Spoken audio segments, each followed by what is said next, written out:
कैसे करते हैं? पत्तों में स्प्रे करके। बहुत बढ़िया।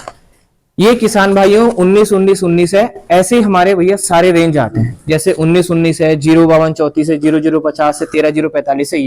ये ऐसे उर्वरक हैं, ये पौधे के पत्तियों के ऊपर स्प्रे होते हैं, ये मिट्टी में जाते ही नहीं है, और ये पौधे की पूरा यूज इसको कर लेता है। लेकिन इसकी अवस्था के अनुसार, जैसे गन्ने की फसल में कहूं, शुरुआती अवस्था आपकी गन्ने की है तो आप 1261 करिए, हमारा 1261 आता है। इसको 100 से 125 लीटर पानी में घोल बनाना है।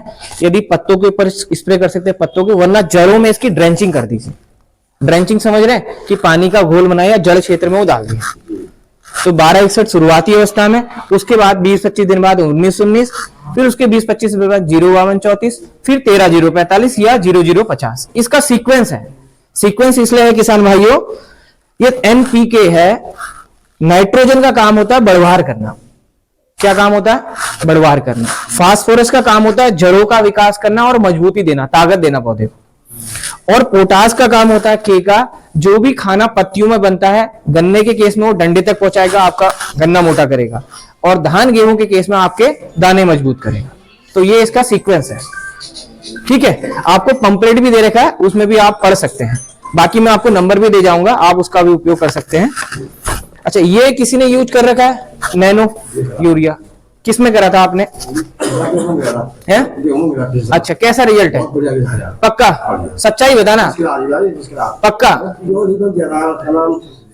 सोसाइटी वालों ने। अंकल जी देखिए, मैं निवेदन कर रहा हूं आप लोगों से कि आप धीरे धीरे इनका उपयोग स्टार्ट करिए, लेकिन तरीके से करना है आपको। मुझे बहुत अच्छा लगा कि क्योंकि मैं हर गोष्ठी में जाता हूं, किसान भाई कहता है अरे बेकार है, ये है, वो है, जबरदस्ती कर रहे हैं, ये है, बहुत विरोध करना पड़ता है। ये हमारे सर आपको भी देखिए, मैं इनको जानता भी नहीं हूँ, बहुत ज्यादा शिकायत आ रही है। जी नहीं अंकल जी, मिल जाएगी आपको सहकारी समिति में, लेकिन इसका उपयोग थोड़ा सा सुन लीजिए अच्छे से। उपयोग भैया आप लोगों ने अच्छे से कर दिया तो आप इसको यूज करना स्टार्ट कर देंगे। इसका उपयोग, जैसे गन्ना है आपका, गन्ने में आप आधा दाने वाला यूरिया यूज करिए, मैं मंद नहीं कर रहा हूं, करे। जब गन्ना घुटने के बराबर हो जाए तब इसका आपको पहला स्प्रे करना है। कितना? पहला स्प्रे। ये पूरी बोतल 1 एकड़ के लिए, पूरी बोतल 1 एकड़ के लिए। ये यूरिया से भिन्न कैसे किसान भाइयों, इसमें हमने यूरिया का जो दाना है ना, दाना देखा है, उसके 55,000 छोटे टुकड़े करके ये नैनो यूरिया बनाया है। इससे पहले 4% वाला आता था, उसमें कुछ समस्याएं थी, किसान भाइयों को जागरूकता भी नहीं थी, उसमें हम बोला था नहीं 1 कट्टे के बराबर आप यूज करिए। तकनीक यह है कि पत्तों के माध्यम से पौधों में जाएगा, यदि ये जमीन में पड़ा तो 0 है। फिर किसान भाई इसकी शिकायत करते हैं मुझसे, क्या कहा? पत्तियों के माध्यम से जाएगा। तभी मैं कह रहा हूं घुटने के बराबर जब गन्ना हो जाए पहला स्प्रे, तब दूसरा स्प्रे इसके 20 दिन बाद कर सकते हैं। 2 स्प्रे इसके गन्ने में कहते हैं हम लोग। वैसे ही धान और गेहूं में जब पत्तियां पूरे ढक ले जमीन को, ये 40-45 दिन में अवस्था आ जाती है, पहला स्प्रे आपको तब करना है धान और गेहूं दोनों में, और उसके 20 दिन बाद दूसरा स्प्रे कर देना। 1 बोतल 1 एकड़ के लिए।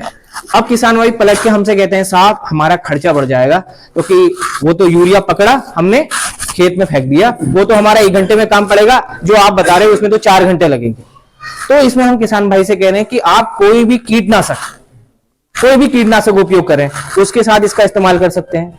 कोई भी फफूंदी नाशक कर रहे हैं, उसके साथ इसका इस्तेमाल कर सकते हैं। लेकिन उससे पहले एक छोटा सा टेस्ट बताता हूं, मैं हर गोष्ठी में बताता हूं किसान भाइयों को, कि आप 2-3 केमिकल एक साथ कर सकते हैं या नहीं कर सकते हैं। इसके लिए आप तो क्या